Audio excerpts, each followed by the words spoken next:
Eh bien, bonsoir à tous. C'est déjà le deuxième dimanche de Carême. Heureux de vous retrouver dans ce bel auditorium des Bernardins. Ensemble, nous allons chercher à approfondir, à mieux comprendre cette conférence à deux voix que nous avons entendue cet après-midi à Notre-Dame avec donc le philosophe Giorgio Agamben, qui nous a parlé, si j'ai bien compris, de notre temps à nous, ce temps messianique. Et puis le bibliste Éric Morin, qui nous a montré ce que signifie pour Paul le fait que Jésus de Nazareth soit le Messie. Bonsoir à vous, Père Éric Morin. Merci de nous consacrer votre soirée. Votre co-conférencier italien ne pouvant être parmi nous ce soir, il doit enseigner, j'imagine que c'est très dur pour lui, il doit enseigner à Venise demain matin. Bon, on le plaint beaucoup. En tout cas, il ne peut pas être parmi nous. Et un grand merci à vous, Père Rafik Nara, d'être venu nous prêter main forte. Surtout que j'ai l'impression, en tout cas, que tout le monde n'a pas forcément compris toutes les subtilités qu'il pouvait y avoir entre ces temps qui sont les derniers et puis ces temps qui sont les avant-derniers. On va expliquer tout cela. Éric Morin, vous êtes bibliste, vous êtes curé de Saint-Jean-Baptiste de Belleville, vous êtes diplômé de l'école biblique de Jérusalem et vous êtes spécialiste de Saint Paul. On connaît ce petit livre, Saint Paul, serviteur de notre joie, qui est paru dans la collection des cahiers de l'école cathédrale. Et puis, peut-être dans les paroisses parisiennes, on a beaucoup vu également, cette année avec Saint Paul, ce sont les évêques d'Île-de-France qui vous avaient demandé de composer un guide de lecture. Et je sais que ça a beaucoup servi, et pas uniquement en Île-de-France. Et puis, vous, Père Rafik Nara, alors vous êtes responsable du département judaïsme et christianisme du pôle recherche des Bernardins. Vous avez, on sent que manifestement vous êtes sur les deux cultures. Vous êtes à la fois formé, vous avez été formé à l'Institut biblique de Rome, et puis vous avez étudié la pensée juive à l'Université hébraïque de Jérusalem. Si j'ai bien compris, vous poursuivez des études, oui, un doctorat à l'Université hébraïque de Jérusalem. Vous êtes là tous les deux, nous sommes là tous les trois, mais je le dis aussi bien pour les auditeurs, pour les téléspectateurs, que pour vous qui êtes dans la salle, cette émission n'a d'intérêt que si vous y participez, que si on la fait ensemble. Alors si vous avez une question à poser, une remarque à formuler, un point que vous souhaitez éclaircir, que vous n'avez pas compris, eh bien surtout vous n'hésitez pas. Je vous donne notre numéro de téléphone, le 08 92 68 80 30, 08 92 68 80 30. Je vous le répéterai plusieurs fois. Je sais que vous avez été nombreux la semaine dernière à appeler.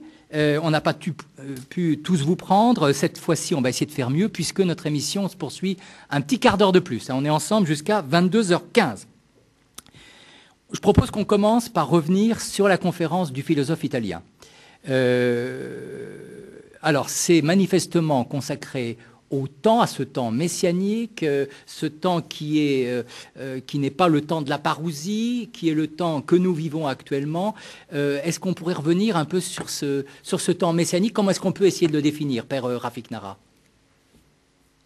La pensée de M. Agamben est très riche. Je pense qu'on reviendra dans le détail, dans les questions, on reviendra sur les détails de ce qu'il a dit, mais je pense qu'essentiellement ce qu'il Très riche, ça veut dire difficile? Elle est difficile. Bon, voilà, mais il faut dire les choses. Elle est riche et difficile. C'est ça, oui. Et je crois que l'essentiel de ce qu'il voulait faire passer, c'est d'abord le sens de l'eschatologie dans la vie chrétienne, quelque chose qu'on a peut-être perdu et qui était fort présent dans les premiers siècles chrétiens. L'eschatologie, c'est-à-dire le fait que le chrétien est quelqu'un qui vit dans ce monde tout en étant dans l'attente de quelque chose qui vient ou de quelqu'un qui vient. Vous voyez, Jésus dans l'Évangile se compare lui-même à un voleur qui arrive à une heure où on ne l'attend pas. Voilà. Et Paul parle aussi dans ses épîtres, il utilise une expression qui n'est pas très simple, où il dit que le temps est comme contracté, et que donc le chrétien vit dans ce monde comme n'en usant pas presque. Voilà, on se marie comme si on ne se mariait pas, on achète, on vend comme si on n'achetait pas, on ne vendait pas. Voilà, donc je crois que M. Agamben cherchait à nous sensibiliser à ces points-là, à nous faire réfléchir sur la manière de vivre le temps comme chrétien. Ça veut dire quoi? Ça veut dire très concrètement qu'il faut à la fois prendre au sérieux le temps dans lequel nous sommes, sans oublier qu'on est en tension avec un autre temps. Il faut vivre les deux en même temps. Comment est-ce qu'on peut expliciter ça? Et quelles conséquences ça peut avoir pour nous, chrétiens, dans notre vie quotidienne? Alors, on est en tension avec quelque chose qui vient ou une réalité qu'on ne voit pas de nos yeux, mais non seulement on est en tension, c'est vrai que pour bien comprendre, si vous voulez, le sens de cette tension, je me souviens d'une phrase de Monseigneur Lustiger, qui est donc notre précédent archevêque à Paris, qui disait que dans la liturgie, c'est l'éternité qui entre dans le temps. Je pense que c'est très proche de la pensée de M. Agamben, ce qu'on appelle le mémorial dans la liturgie. Jésus est mort sur la croix il y a 2000 ans, et chaque fois que dans l'Église, on célèbre l'Eucharistie, c'est aujourd'hui que se réalise ce que Jésus a fait. On a même l'impression qu'il va plus loin. Il dit même chaque journée, même quand on n'est pas dans la liturgie, chaque instant peut être l'occasion de faire rentrer ce temps messianique. Voilà, d'ailleurs, la vocation de la liturgie n'est pas de passer une demi-heure dans la prière. La vocation de la liturgie chrétienne, c'est d'informer, c'est d'habiter toute la vie du chrétien. C'est le lieu où on apprend comment vivre sa vie chrétienne dans le monde. C'est cela la liturgie en fait. Et donc dans ce sens-là, eh bien, la liturgie nous apprend à vivre la présence de Jésus qui est là et qui vient, vous voyez, qui est venu, qui est présent aujourd'hui et qui vient comme un voleur à la fin des temps, mais qui vient aussi aujourd'hui, etc. 08 92 68 80 30. On va revenir plusieurs fois ce soir, certainement, sur cette conférence. Donc vous dites riche, il y a des tas de petites perles qu'on peut saisir et qu'on peut enfiler, je dirais, et retenir de cette conférence donc de Giorgio Agamben. Passons à ce que vous avez dit, Père Éric Morin. J'avais l'impression, en vous écoutant, qu'on était constamment, vous savez, dans les manèges, les montagnes russes. Hein. On était tout le temps en train de descendre vertigineusement, et puis après, il fallait remonter, avec en particulier cette phrase. Alors là, il faut vraiment la prendre par cœur, puisque vous nous l'avez dit. Alors, je vais la dire, vous allez la redire. J'espère qu'à la fin, tout le monde la connaîtra par cœur. Le Messie, de riche qu'il était, s'est fait pauvre pour que dans sa pauvreté, nous trouvions la richesse. Hein. On descend et après, on remonte. Ça remonte. Oui, constamment. Mais je crois que c'est le mouvement du Christ tel que Paul nous le donne à connaître. Une descente. Il vient rejoindre l'humanité dans ce qu'elle a de plus éloigné de Dieu, assez spontanément. Vous demandez à un enfant où est Dieu, il lève les yeux. Et donc sur un schéma spatial, au bas, le Christ qui est Dieu descend pour rejoindre l'humanité dans ce qui est le plus éloigné de Dieu, et il nous permet d'avoir accès à Dieu. Et je crois que c'est ça qui est le plus essentiel, c'est que dans cette descente, il nous fait remonter. Et les pères de l'Église vont développer toute leur christologie avec ce même argument. Ce qui a été assumé dans le Christ, c'est ça qui est sauvé. Donc il y a toujours ce mouvement de descente et d'une remontée. Dans cette descente, est-ce que Dieu cesse d'être Dieu ? C'est-à-dire, est-ce qu'il n'y a pas... Non, il ne cesse pas d'être Dieu. Je veux dire, parfois quand on a parlé de la mort de Dieu, est-ce que Dieu ne doit pas mourir pour nous rejoindre ? Il est éternel, mais dans l'humanité, il fait l'expérience de la mort. Et il demeure Dieu éternellement. C'est là où nos catégories et nos concepts deviennent un peu courts pour dire les choses. Elles se choquent conceptuellement. Mais au moment où le Christ meurt en croix, il est Dieu qui épouse la condition humaine dans ce qu'elle a de plus éloigné de Dieu, qui est le vivant 3 fois saint. Et qu'est-ce qu'il y a de plus éloigné que la vie et la sainteté ? La mort des hommes. Et voilà, il se trouve que ça devient quelque chose par lequel que Dieu est venu habiter, et donc dans lequel nous pouvons rencontrer Dieu. Dans notre mort, nous pourrons rencontrer le Christ. Ce qui m'a frappé aussi dans votre conférence, c'est l'insistance que vous mettez sur une évolution de la théologie de Paul. Il a évolué, il n'est pas Paul dès le départ. Bon, évidemment, il y a le Paul qui était contre Jésus au départ et qui persécutait les chrétiens, mais même au début, il n'est pas le même qu'à la fin. Quoi. Il évolue. Alors, dans les Actes des Apôtres, Luc nous présente de fait un Paul qui, sur la route de Damas, aurait pu écrire la lettre aux Éphésiens, qui est la plus belle synthèse de sa théologie. Luc ne veut pas faire le descriptif de l'itinéraire spirituel de Paul. Quand on prend ces lettres et qu'on essaye de les classer dans l'ordre et qu'on essaye de prendre des points de repère objectifs, comment est-ce qu'il interprète tel texte de l'Ancien Testament, ou qu'est-ce qu'il dit de Jésus, je crois qu'on arrive à dégager progressivement des lignes de fond, notamment celui de cette volonté d'universaliser le message progressivement, et ça rejoint d'autres types de travaux plus historiques qui ont été faits à l'école biblique de Jérusalem, où on constate que les premières missions sont vraiment adressées vers un public juif, et puis que c'est constatant l'échec de ces missions en milieu juif que progressivement la mission se dirige vers les païens. Et toujours plus vers l'ouest. Enfin, on a l'impression que Après ça, l'ellipse s'ouvre. Après ça, il y a Est-ce qu'on peut imaginer comment est Paul juste après justement la conversion de Damas? Quelle est sa théologie à Paul au tout départ qu'il est chrétien? Il a appris au catéchisme d'Ananie, il a appris le baptême, donc créature nouvelle, renouvelée créature nouvelle par le baptême. Il a appris l'Eucharistie pour une nouvelle alliance, des gestes, la fraction du pain et la bénédiction de la coupe qui viennent renouveler Israël dans l'alliance. L'Esprit Saint, la communauté temple de l'Esprit. Voilà, quelques éléments qu'on peut identifier. Il y en a peut-être d'autres, mais ça, on peut l'identifier. Et quand Paul évolue, qu'est-ce qui le fait évoluer finalement? Est-ce que c'est le contact avec d'autres apôtres? Est-ce que ce sont ses missions? Est-ce que c'est... Je crois qu'il y a deux choses. Il exclut le contact avec les autres apôtres dans la lettre aux Galates, mais de manière tellement lapidaire on pourrait être plus précis. Mais d'abord, il a connu d'autres rencontres avec le ressuscité. Voilà, il a de la chance. Il y a d'autres apparitions qu'il a eues. Donc il dit ça. Il le dit. Luc le dit aussi. Et donc, il a une expérience spirituelle forte. C'est un mystique. C'est un mystique. Ça, c'est une première chose. Et puis, une deuxième chose, il y a la confrontation avec ceux à qui il annonce l'Évangile. Les Juifs d'abord, les païens ensuite. Et ça l'oblige à élucider un certain nombre de concepts, à faire évoluer l'interprétation d'un certain nombre d'oracles. Et on aboutit à l'extrême fin de la théologie de Paul. C'est la théologie qu'il a au moment où il va mourir, ou est-ce que c'est la théologie qui est développée peut-être par des communautés qui ont réfléchi sur lui, enfin... C'est compliqué parce que, d'abord, quel est le dernier écrit de Paul? C'est un sujet extrêmement débattu. Moi, j'aurais tendance à penser que la deuxième épître à Timothée constitue son dernier texte, mais ce n'est pas le texte le plus dense du point de vue théologique.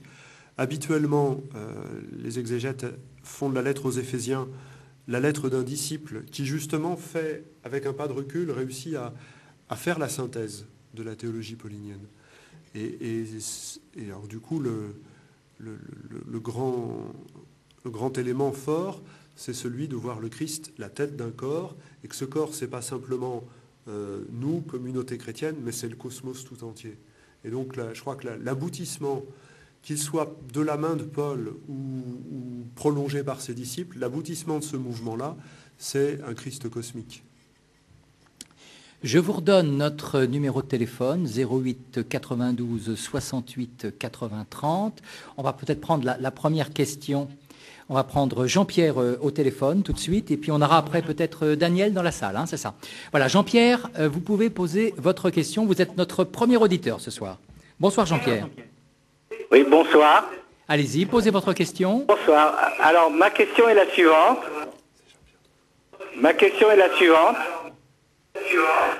Comment expliquer les lettres de Paul et ce qu'elles contiennent, alors qu'elles ont été écrites avant les évangiles? Alors c'est vrai qu'on apprend tous, quand on regarde une chronologie un peu des écrits du Nouveau Testament, que le premier écrit le plus ancien, c'est une épître de Paul. Oui, ça déconcerte toujours quand on le découvre. Oui.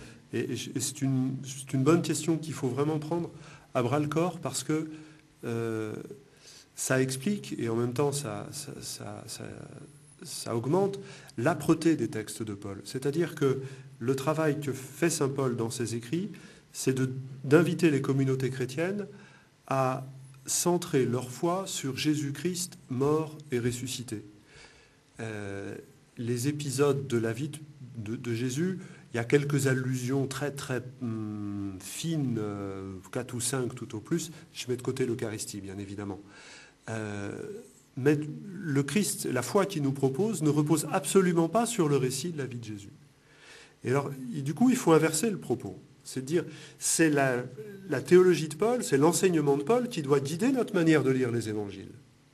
Il faut lire les évangiles comme étant le récit de celui qui est mort et ressuscité, et que les miracles qu'il a faits, l'enseignement qu'il a énoncé, les rencontres qu'il a vécues, sont là pour déployer cette mort et cette résurrection.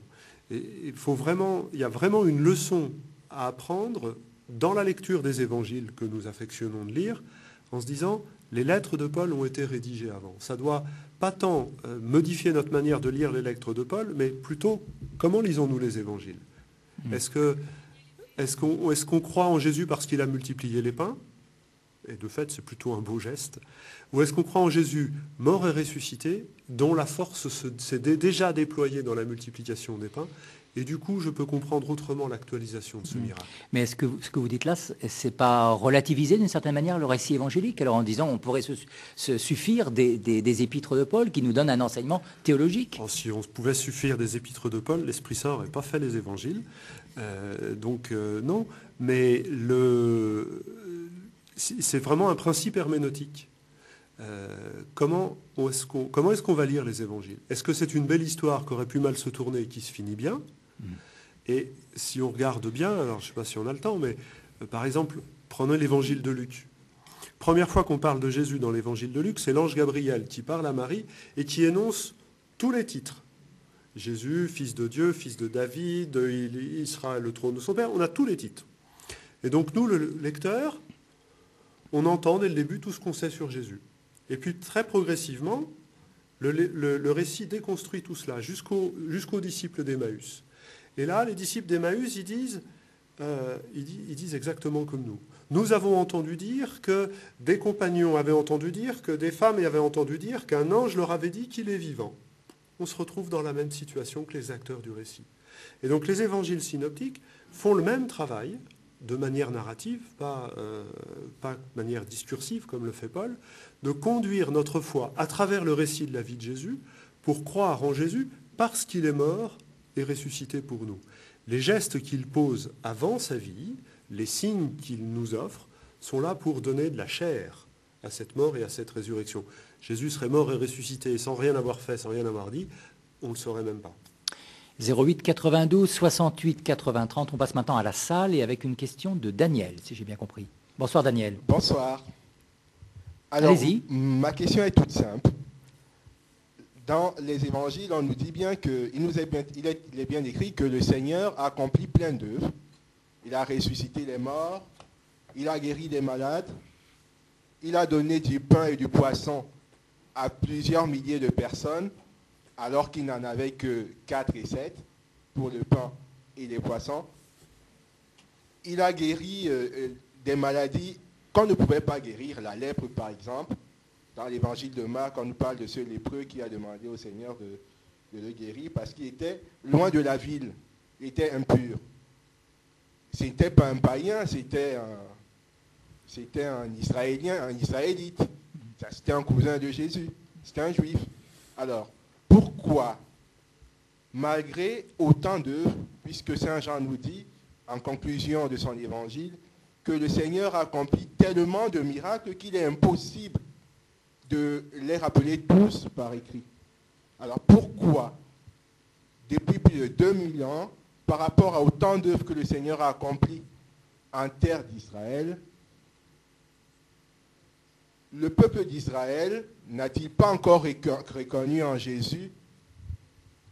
Le peuple d'Israël n'a-t-il pas encore reconnu en Jésus le Messie que les prophètes ont annoncé? On sait bien qu'Isaïe en a parlé, on sait bien qu'Ézéchiel lui aussi, et Jérémie, enfin tous les grands prophètes qui sont inscrits, je pense, dans les livres des prophètes et des juges. Voilà, c'est ma première question. Merci Daniel, merci. Donc, pourquoi le peuple d'Israël? Mais on peut peut-être l'étendre. Hein. Pourquoi nous tous?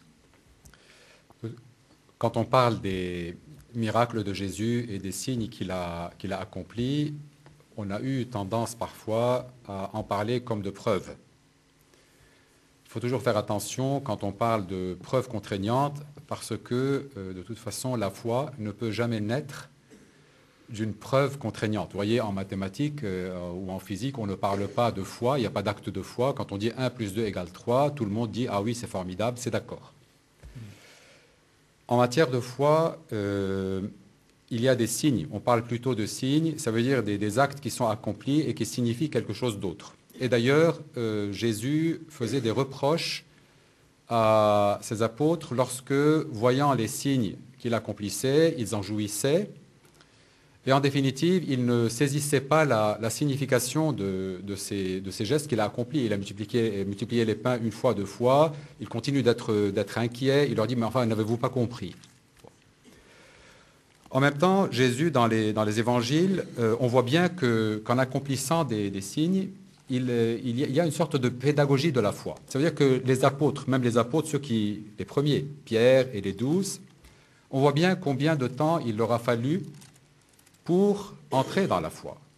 Un moment clé et très important dans l'Évangile, c'est quand Pierre, au terme d'un grand nombre, finalement de miracles et de signes accomplis, réussit à dire « Tu es le Messie, le Fils du Dieu vivant ». Et la réponse de Jésus n'est pas de dire « Ah ben tu es intelligent ». Il lui dit « Ce n'est pas la chair et le sang qui t'ont révélé cela, mais c'est mon Père ». C'est quand même extraordinaire.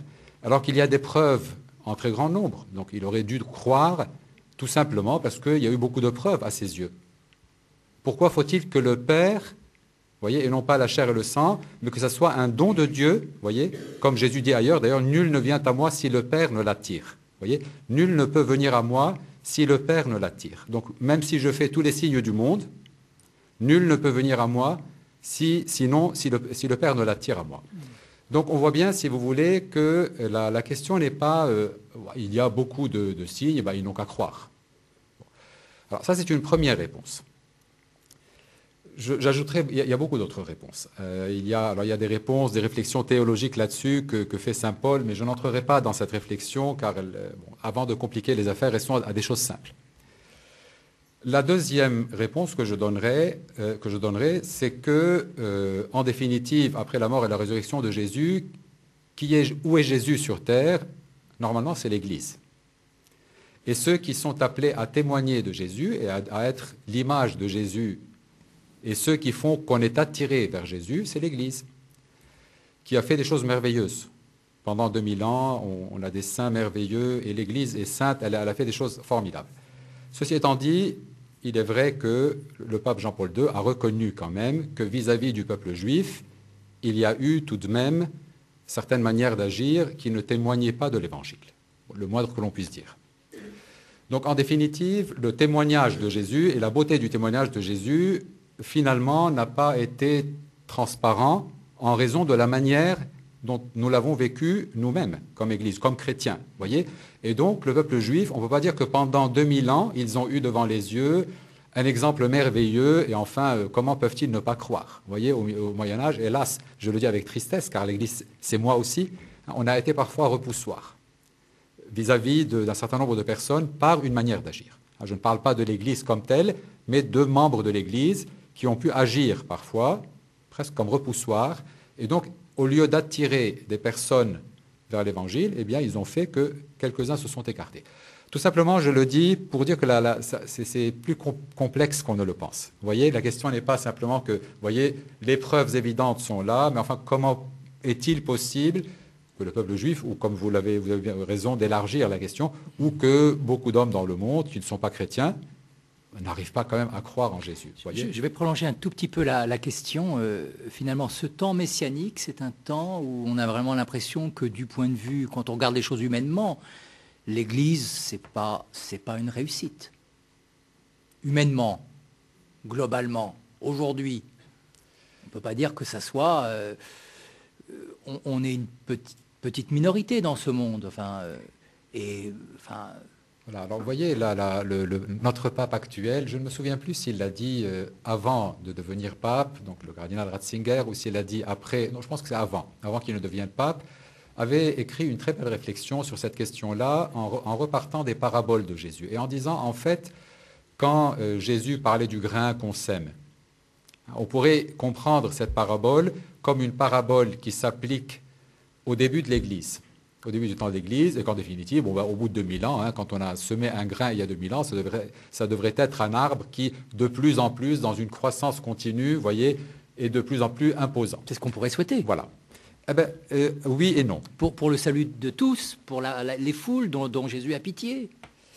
Je dis oui et non, non pas que je ne souhaite pas que l'Église croisse, mais je dis oui et non, car le non vient de la tentation que peut avoir l'Église, finalement, de vouloir s'imposer par sa force. Vous voyez, si c'était une sorte d'institution qui grandit constamment, sans difficulté, d'abord, on se demande si on serait comme les autres humains, ou si on ne serait pas des superman. Vous voyez, l'Église qui ne fait que de réussite en réussite. Mais tous les chrétiens qui tentent, en tout cas, de vivre leur vie de chrétien, savent bien que c'est un combat dans notre monde.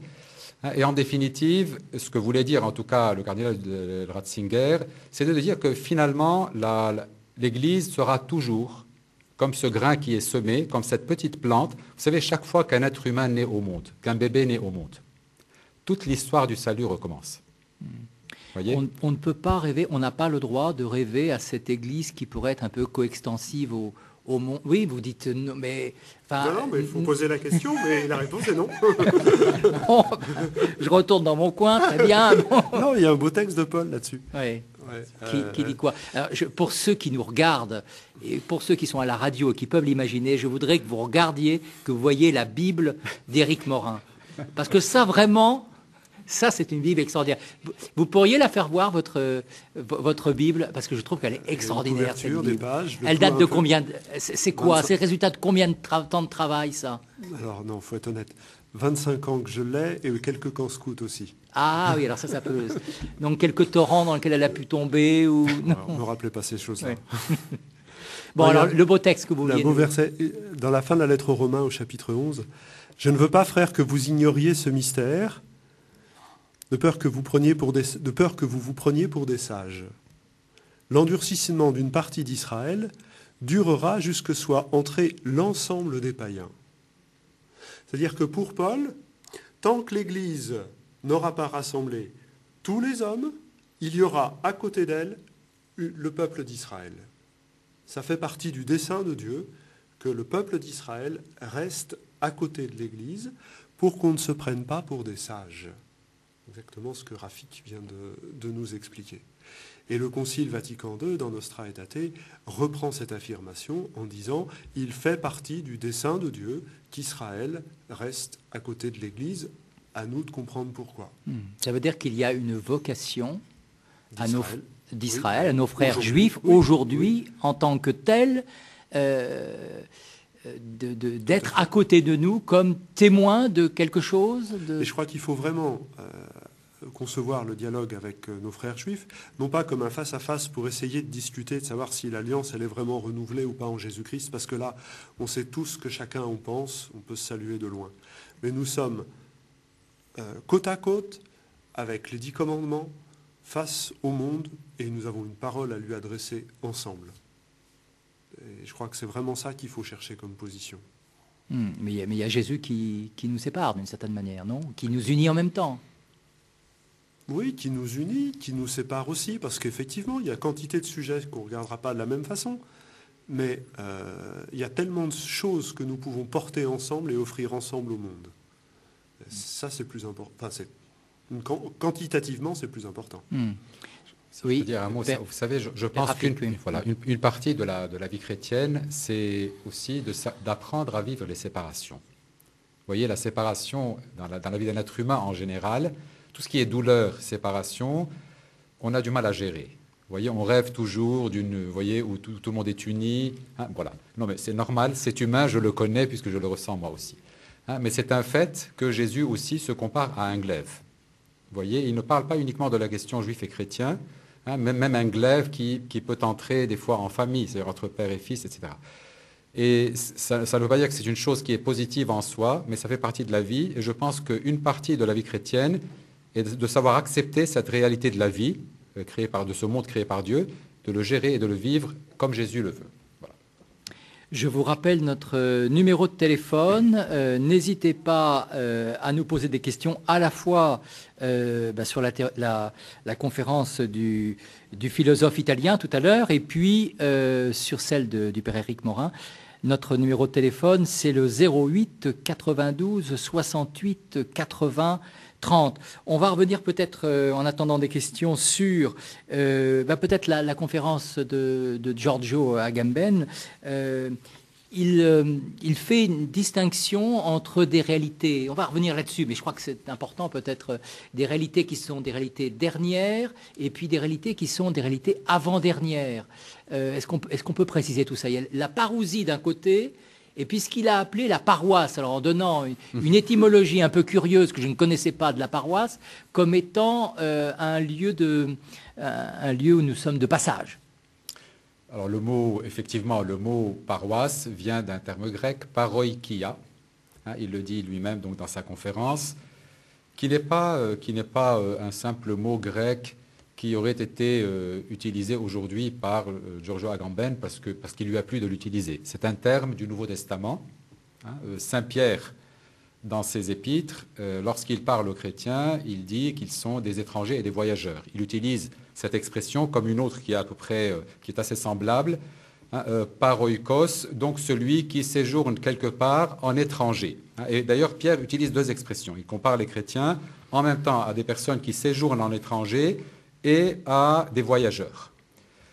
Alors, ce qui est intéressant, c'est qu'il y a en même temps la notion de séjour et en même temps la notion d'étranger. Vous voyez, Jésus dit dans l'Évangile, dans Saint Jean, que vous êtes dans le monde, mais vous n'êtes pas du monde. Je crois que c'est un peu ça. Séjour en étranger, on séjourne en étranger, en même temps on est là, et on vit dans ce monde réellement, et en même temps on sait qu'il y a une appartenance, aussi une appartenance à une autre réalité qu'on ne voit pas nécessairement de nos yeux, avec un lien qui existe entre deux.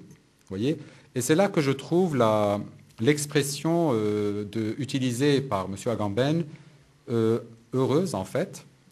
Quand il parle des réalités dernières et avant-dernières, il aurait pu utiliser des expressions plus habituelles, du genre les réalités de ce monde et les réalités du monde qui vient, si vous voulez.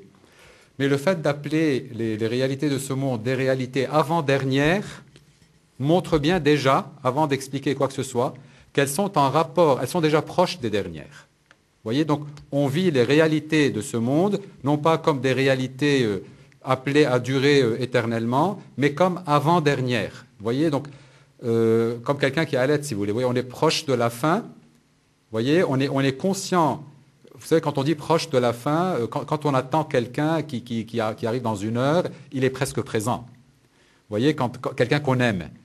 Quand on attend quelqu'un qu'on aime... Et on ne se comporte pas de la même manière. Voilà. Quand on l'attend, oui, exactement. On sait qu'il va arriver, c'est ça. Il est présent. Vous voyez, il est vraiment présent. On fait les préparatifs à la maison. Vous voyez, si une mère attend son fils, on ne peut pas dire qu'à la dernière heure, qu'elle est en train de faire les derniers préparatifs. Vous voyez, elle pense à autre chose. Elle pense uniquement à la pâte qu'elle est en train de travailler ou à la pièce qu'elle nettoie. Elle ne pense qu'à son fils et elle fait le travail pour lui. Vous voyez, et je crois que dans cette idée, dans cette manière de s'exprimer de Giorgio Agamben, il y a quelque chose de cela. Alors maintenant, nous avons Jacqueline au téléphone. Bonsoir Jacqueline. Posez votre bonsoir. Question. Bonsoir messieurs. Alors j'aimerais m'adresser surtout au professeur qui est à l'université hébraïque de Jérusalem parce que j'ai fait quelques recherches personnelles étant intriguée par la force du peuple juif. Alors j'ai fait quelques recherches pour savoir comment les juifs eux-mêmes voyaient le Messie et entrevoyaient le Messie et pourquoi ils ne reconnaissaient pas donc en Jésus le Messie. Et donc, j'ai lu, moi, un ouvrage de Gershom Scholem, Introduction à la mystique juive. Et là, il me semble que la vision, il faudrait préciser peut-être comment le peuple juif voit le Messie. Est-ce que vous comprenez? Alors, je comprends, oui. Mais peut-être, je n'approcherai pas je ne tenterai pas de répondre à votre question en commençant par Gershom Scholem pour la simple raison que Gershom Scholem parle d'une mystique. Enfin, en tout cas, là où il développe au maximum sa pensée, c'est la mystique du Moyen-Âge jusqu'au XXe siècle. Alors que si on veut parler quand même de la question messianique entre juifs et païens qui ont cru au Messie, il faudrait peut-être revenir quand même vers le messianisme des premiers siècles, où on a d'ailleurs un certain nombre de témoignages, aussi bien dans la Bible que dans des écrits qu'on appelle les intertestamentaires, qui sont des des écrits qui n'ont pas été intégrés dans la Bible, mais qui datent des derniers siècles avant le christianisme ou du début donc de l'époque du christianisme, où on voit bien qu'il y avait donc dans le peuple juif une véritable attente de quelqu'un, on l'appelle Messie parce que tout simplement, je prends l'exemple de l'attente de David qui doit venir. Les prophètes disent David viendra. Donc on attend un roi grand comme David que Dieu enverra pour changer la situation de façon radicale dans le monde et enfin tout ira bien, etc. Et donc comme David est oint, il est Messie, ou le mot Messie qui veut dire quelqu'un qui est oint, eh bien donc il y avait une attente messianique en Israël. Alors, l'attente messianique n'était pas... Alors, nous imaginons parfois que parce que pour nous, le Messie a désormais un visage distinct, hein, puisque quand nous disons le Messie, nous pensons à Jésus avec la manière dont le Nouveau Testament a appliqué la Bible et les prophéties, donc à Jésus, pour montrer comment tout cela s'est accompli en lui. Alors, nous avons une image très distincte. Hein, voilà, le Messie doit être comme ça. Mais il est évident que pour le peuple juif, avant la réalisation des prophéties, tout n'était pas à ce point-là clair. Et donc l'attente messianique a divers visages. On a des écrits à Qumran, par exemple, où on parle du Messie d'Aaron ou du Messie d'Israël. Messie d'Aaron, ça veut dire un grand prêtre. Un grand prêtre qui doit venir faire quelque chose d'immense. Bon. Ou Messie d'Israël. Ou alors, on voit bien dans Saint Jean, quand on nous dit que Jésus il fait le miracle des pains, et alors ils disent « Ah, ben c'est le prophète qui doit venir. » Donc on attend un prophète. Bon. Alors, ça, toutes ces formes-là d'attente messianique existaient. Maintenant, il est clair que à partir du moment où les chrétiens se sont appropriés un certain nombre de prophéties de l'Ancien Testament, pour dire qu'elle s'applique au Messie, il est clair que dans la tradition juive, les textes que nous avons aujourd'hui sont des textes, là je parle de la tradition juive rabbinique. Donc dans ces textes-là, il y a un tri qui est fait. Et on voit bien qu'il y a certains thèmes qui ne paraissent plus. Il y a un certain nombre de choses qui ont été évitées car ils ont été pris par les chrétiens et surexploités. Quand on fréquente l'université hébraïque de Jérusalem, dans les couloirs, avec les jeunes, est-ce qu'ils attendent le Messie ? Est-ce qu'on en parle ? Est-ce que ça se dit ? Le Messie, non seulement on en parle, alors peut-être pas les jeunes de l'université en premier, mais il y a des courants du judaïsme qui attendent très fortement le Messie. Vous avez le Messie. Alors vous avez des grands bandeaux comme ça qui sont accrochés au balcon de certaines maisons où habitent donc des juifs pieux qui disent que, ou bien pour dire viens au Messie, ou pour dire le Messie vient, il est en train de venir. Ah non, l'attente messianique, elle n'a jamais cessé d'être présente. Au Moyen-Âge, il y a eu aussi des faux messies, et pour certains faux messies, le peuple véritablement avait adhéré en masse. C'est des mouvements messianiques importants. 08 92 68 80 30, c'est notre numéro de téléphone. Je vous rappelle qu'on est dans le grand auditorium des Bernardins. Il y a cette belle salle gothique. Je rappelle, c'est une parenthèse, que le dimanche après-midi, à partir de 14h, c'est ouvert. C'est toujours ouvert en bas. Vous voulez goûter du beau gothique cistercien, n'hésitez pas. Nous avons une question de Annie dans la salle, dans l'auditorium. Allez-y, Annie. Oui, bonjour. Et écoutez, c'est à propos de l'antériorité des lettres, de l'écriture des lettres de Paul avant les évangiles. N'y a-t-il pas un risque d'anachronisme parce que la civilisation hébraïque et de tout le Moyen-Orient est une civilisation de l'oral. Par conséquent, il y avait transmission des faits, gestes et dires de Jésus entre les croyants, dans les communautés croyantes. Et je pense qu'avec notre civilisation de l'écrit, on est un petit peu déphasé. Ça veut dire que dans votre esprit, les communautés chrétiennes qui recevaient Paul connaissaient déjà des tas de choses sur Jésus. Tout à fait. Père Éric Morin. Oui, sûrement. Et c'est ça qui est intéressant, c'est que Paul n'argumente pas dessus. C'est que Paul invite les chrétiens à penser leur foi, non pas à partir des gestes et des paroles de Jésus, mais à partir de la croix et de la résurrection. C'est pas un anachronisme, c'est de poser les fondations. Je vais le dire de manière lapidaire, je ne crois pas en Jésus parce qu'il a multiplié les pains. Je crois en Jésus parce qu'il est mort et ressuscité. Je ne crois pas en Jésus parce qu'il a purifié le lépreux. Je crois en Jésus mort et ressuscité. Et la purification du lépreux dit comment, aujourd'hui, dans ma vie, la puissance de résurrection peut faire son œuvre. Alors, quel était l'intérêt, justement, d'écrire les évangiles si mort et résurrection étaient centrales? Alors, parce qu'au centre des évangiles, il y a la mort et la résurrection de Jésus, je crois bien. Mais écrire les évangiles était une opération qui s'imposait globalement pour deux raisons. La première, c'est que les témoins directs commençaient à disparaître.